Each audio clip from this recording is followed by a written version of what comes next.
साहब उसके अध्यक्ष हैं, चेयरमैन हैं। उन्होंने मुझे दिल्ली प्रदेश की जिम्मेदारी दी है। मैंने अनुरोध तो मैं दिल्ली गया, वो दिल्ली प्रदेश का पत्र, नियुक्ति पत्र मुझे दिल्ली में ही मिला। उसके बाद हम लोग यहाँ पर आए। कल फूफा जी से मैंने आशीर्वाद लिया।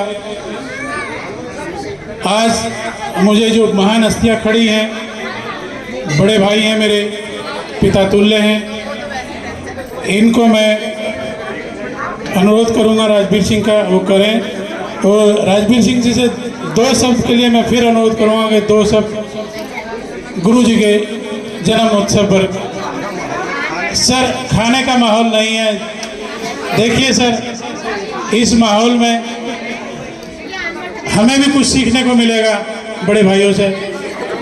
तो दो शब्द प्लीज़, उसके बाद में आपका वेलकम होगा मोमेंटो देकर, और बड़े भाई ही करेंगे। बड़े भाइयों का बड़े भाई से होता है। मैं तो बहुत छोटा हूँ अभी आपके सामने।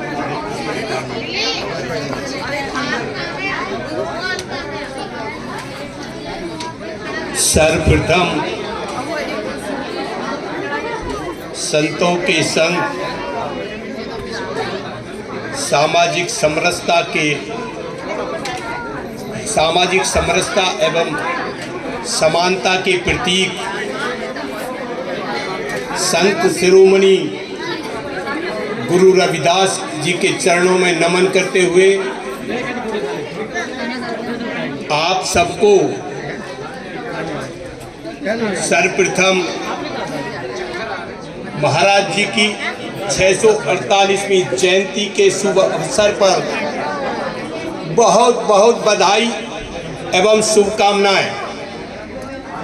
सभी को लंगर चखने में लगे हुए, लेकिन फिर भी संचालक महोदय का आदेश हुआ है कि 2 मिनट आप अपनी बात रखेंगे। मैं 2 बात कहूँगा कि महाराज जी ने कहा था कि मन चंगा तो कटौती में गंगा, और ऐसा चाहूं राज में मिले सबन को अन्न, छोट बड़े सब संग बसे रविदास रहे प्रसन्न। उन्होंने ऐसे राज की परिकल्पना की थी कि कहीं किसी के कोई जात पात, ऊंच नीच, अमीर गरीब का आसपास कर भी कोई वैमनस्यता नहीं होनी चाहिए। और बाबा साहब ने, दोस्तों, जब बाबा साहब शिक्षा ग्रहण कर रहे थे, छुआछूत का बोलबाला चरम सीमा पर था, विषम परिस्थितियां थी,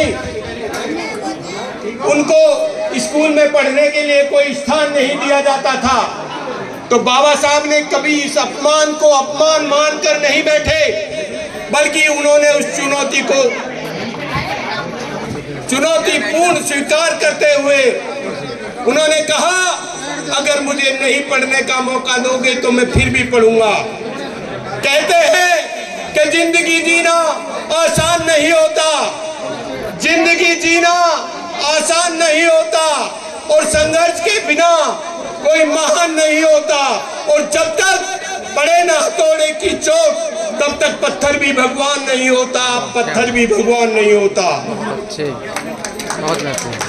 बाबा साहब ने 3 मंत्र दिए थे, शिक्षित बनो, संगठित रहो, संघर्ष करो। शिक्षा वह शेरनी का दूध है, जितना जो पिएगा उतना ही दहाड़ेगा।